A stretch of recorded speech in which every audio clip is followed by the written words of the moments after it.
ነስር ድል አድርጓል።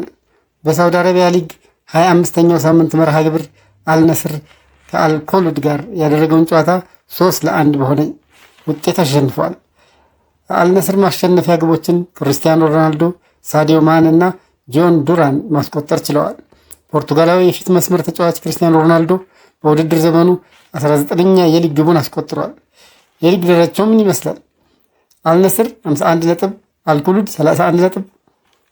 አልነስር ቀጣይ የሊጉ መርሃ ግብር በሪያድ ደርቢ ከአልሂላል ጋር ጨዋታውን የሚያደርግ ይሆናል።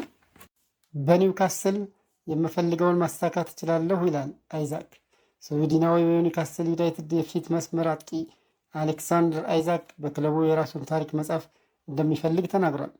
ከኒውካስል ዩናይትድ ጋር የራሴን ታሪክ መጻፍ እፈልጋለሁ ያለው አይዛክ ኒውካስል ውስጥ የምፈልገውን ነገር ሁሉ ማሳካት እችላለሁ ብሏል።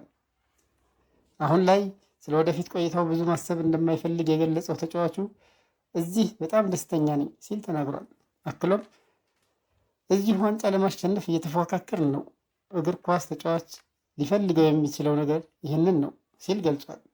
ክርስቲያኖ ሮናልዶ ከአልኮሉድ ጋር 21 ጊዜ ኳስን ነካ፣ ግብ አስቆጠረ፣ ከ2-3 መረብ ላይ ሙከራ አደረገ፣ 83% ኳስ የመቀበል ስኬት ንጻሬ አደረገ፣ ከ15-18 ኳሶችን ለቡድን አጓሮቹ አቀበለ፣ 3 ረጅም ኳሶች አቀበለ፣ 1-1 ግንኙነት አሸነፈ፣ 1 ኳስ አቋረጠ፣ 1 ኳስ አወጣ፣ 7.6 ሬቲንግ ተሰጠው። ሶፋ ስኮር ማለት ነው። ፖርቱጋላዊ ኮከብ ክርስቲያኖ ሮናልዶ በሜዳ ላይ የተጫወተው 61 ደቂቃዎች ብቻ ነበር። እንደ ኢኤስፒኤን መረጃ ከሆነ የሳንቶሱ ኮከብ ኔይማር ጁኒየር ባስተናገደው ጉዳት ምክንያት ዝግጁ ባለመሆኑ ከብራዚል ብሔራዊ ቡድን ሊቀነስ ነው። ኔይማር ጁኒየር በይፋ ከብሔራዊ ቡድኑ ተቀንሷል። ኔይማር ጁኒየር በጉዳት ምክንያት ከብሔራዊ ቡድኑ ሊቀነስ መሆኑን ተከትሎ ምናልባት አንቶኒ የእሱን ቦታ ተክቶ የመካተት እድል ሊኖረው ይችላል ተብሏል። ኤንድሪክ የኔይማርን ቦታ ተክቶ ጥሪ ቀርቦለታል። ኔይማር፣ ዳኒሎ እና ኤደርሶን ከብራዚል ብሔራዊ ቡድን ተቀንሰው ኤንድሪክ፣ አሌክስ ሳንድሮ እና ሉካስ ፔሪ እነሱን ተክተው ጥሪ ቀርቦላቸዋል ተብሏል። ብራዚላዊው የሳንቶስ ኮከቡ ኔይማር ጁኒየር ከብራዚል ብሔራዊ ቡድን የተቀነሰው ቆየት ብሎ በጭኑ ላይ ከገጠመው የጡንቻ እብጠት እያገገመ በመሆኑ እንደሆነ በይፋ ተገልጿል። ኔይማር በጉዳት ቡድኑን ለቆ ወጥቷል። ብራዚላዊው ኮከብ ኔይማር ጁኒየር በጉዳት ምክንያት ሀገሩን በቀጣይ ጨዋታዎች አይወክልም። ኔይማር ለቀጣዮቹ ጨዋታዎች ከብራዚል ስብስብ ውጭ ሆኗል እና አይጫወትም። ኔይማር በጉዳት ምክንያት ማርች 15 ከለቀቀ በኋላ መግለጫ ሰጥቷል።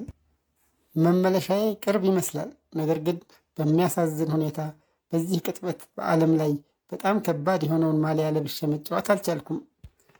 ረጅም ውይይቶችን አድርገን ነበር፣ እናም ለመመለስ ያለኝን ታላቅ ፍላጎት ሁሉም ሰው ያውቃል።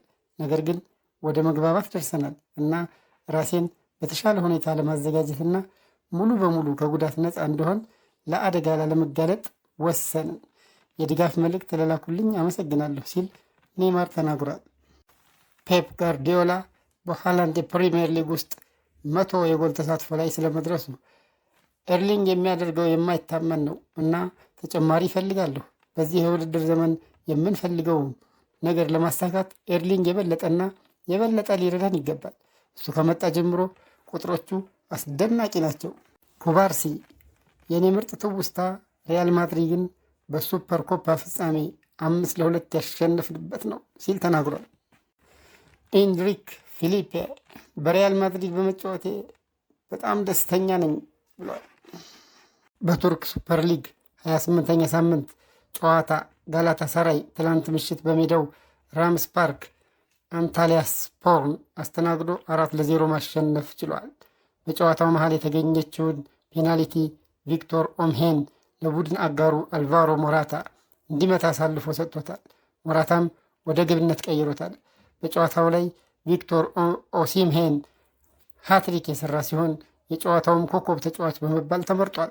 ባሳለፍነው የክረምቱ የዝውውር መስኮት መጨረሻ ሰዓታት አካባቢ ቪክቶር ኦሲምሄን ወደ ፕሪሚየር ሊጉ እንደሚመጣ እየተጠበቀ በተለይም ደግሞ ወደ ቼልሲ የሚቀላቀልበት እድል ሰፊ እንደሆነ ቢጠበቅም ቱርክ ሊግ ወዳለው ጋላታሳራይ መሄድን ምርጫው አደረገ።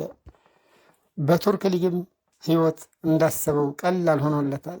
አሁን ቪክቶር ኦሲምሄን የውድድር ዘመን በ30 ጨዋታዎች 26 ጎሎችን አስቆጥሮ 5 ለግብ የሚሆኑ ኳሶችን አመቻችቶ አቀብሏል። ለጋላታሳራይ 30 ጨዋታዎች አደረገ፣ 26 ጎሎች አስቆጠረ፣ 5 አሲስቶችን አደረገ፣ 31 የግብ ተሳትፎ አደረገ ማለት ነው። ክርስቲያኖ ሮናልዶ፣ ሳዲዮ ማኔና ጆን ዱራዝ የዘንድሮ በአልናስር ስታስቲክስ ማኔ 9 ጎሎች 8 አሲስት፣ ሮናልዶ 28 ጎሎች 4 አሲስት፣ ዱራን 7 ጎሎች። ከሜሲ ጋር አብሬ ሰርቻለሁ። ጋርዲዮላ ፔፕ ጋርዲዮላ አርሊንግ ሃላንድ በእግር ኳስ ዘመኑ ካሰለጠናቸው ተጫዋቾች የተለየ የሰጠውን ነገር በተመለከተ ለቀረበለት ጥያቄ የሚከተለውን ምላሽ ሰጥቷል። ከሜሲ ጋር አብሬ ሰርቻለሁ። ፋብሪዚዮ ሮማኖ አሰልጣኙም ስለ ሃላንድ ልዩ የተጫዋችነት ኳሊቲ ሲጠየቅ ከሜሲ ጋር የሰራው ሰው ነኝ፣ ምንም አይደንቀኝም አይነት መልእክት ያዘለ አስተያየት መስጠቱ አነጋጋሪ ሆኗል። አርአያዬ ሮናልዲኖ ነው። ኔዘርላንዳዊው የአጥቂ ስፍራ ተጫዋች ጆሹዋ ዚርክዚ የእግር ኳስ አርአያው ሮናልዲኖ መሆኑን ገልጿል። የኔ አርአያ ሮናልዲኖ ነው። እርሱ ያደረጋቸውን ነገሮች ሜዳ ላይ ለማድረግ እፈልጋለሁ። በፎርሙላ 1 ውድድር የማክስ ቬርስታፔን አድናቂ ነኝ። እርሱ የምንጊዜውም የዚህ ስፖርት ፈርጥ ነው። አማድ ዲያሎ በዚህ የውድድር ዓመት እጅግ ድንቅ አቋም ላይ ይገኛል። ኳሱን ከእርሱ እግር ለማውጣት በጣም አስቸጋሪ ነው። ሰዎች አይቮሪያኑ ሜሲ ሲሉትም እሰማለሁ። ይሄ ትክክለኛ ነው። ይህ ሰው እጅግ ድንቅ ተጫዋች ነው። የውድድር ዓመቱን በጥሩ መልክ ለማጠናቀቅ ከፍተኛ ጥረት እያደረግን ነው። ሁሉም ተጫዋች የሚችለውን እያደረገ ይገኛል።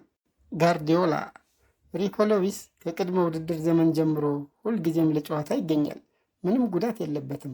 24 ሰዓታት ፊት ሆኖ የሚኖረውን ተጫዋቾችን አደንቃለሁ። ዝግጁ የሆነና እሱ ከቅድመ ውድድር ዘመን ጀምሮ ያን አድርጓል።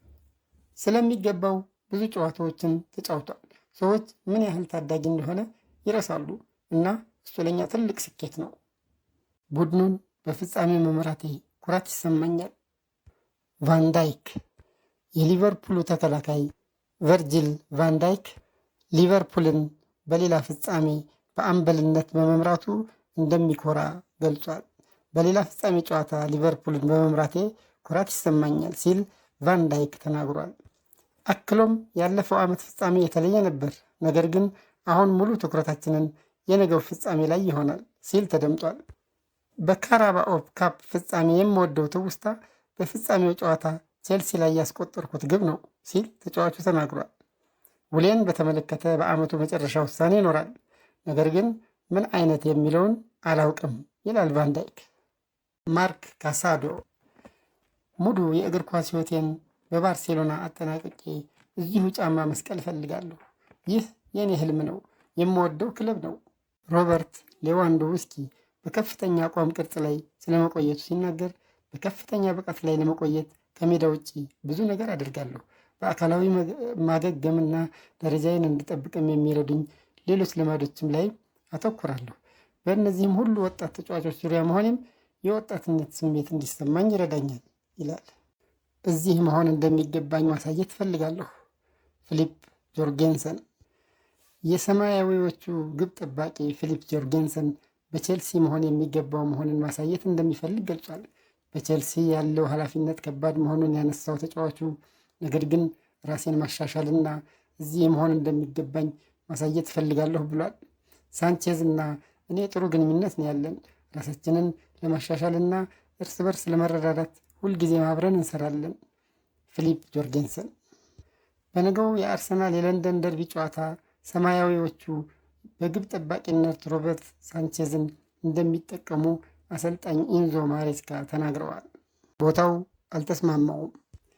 በትላንትናው ዕለት ከስፖርቲንግ ሊዝበን ወደ ምዕራብ ለንደኑ ክለብ ቼልሲ ለመዘዋወር በሙሉ ከስምምነት የደረሰው ጆቫኒ ኩዌንዳ በአሰልጣኝ ሩበን አሞሪም ተፈላጊ ተጫዋች እንደነበር የሚታወቅ ነው። ተጫዋቹ የቼልሲ ጥያቄን ከተቀበለባቸው ምክንያቶች አንዱ በአሰልጣኝ ሩበን አሞሪም በዊንግ ባክ ሚና እንደሚጫወት ስለተነገሩ ነው ተብሏል። በተቃራኒው የሰማያዊዎቹ አለቃ ኤንዞ ማሬስካ ተጫዋቾቹን ፒውር ዊንገር አድርገው እንደሚጠቀሙበት እንዳሳወቁት ሲነገር፣ ይህም ተጫዋቹን እንዳስደሰተውና በዝውውሩ ፉክክር ላይ ቼልሲን እንዲመርጥ እንደዳረገው ተገልጿል። ፋብሪዚዮ ማሪኖ ነው። ከርቲስ ጆንስ ስለ የርገን ክሎፕ እሱ ላይ በጣም ብዙ ዕዳ አለብኝ። የርገን ልጅ ወደ ወንድ ነው የለወጠኝ። ተጨማሪ ጨዋታ ጊዜ ለማግኘት በውሰት ለመሄድ እንደምፈልግ ያሰብኩባቸው ጊዜያት ነበሩ። ነገር ግን እሱ በቡድኑ ውስጥ እንድቆይ አድርጎኛል።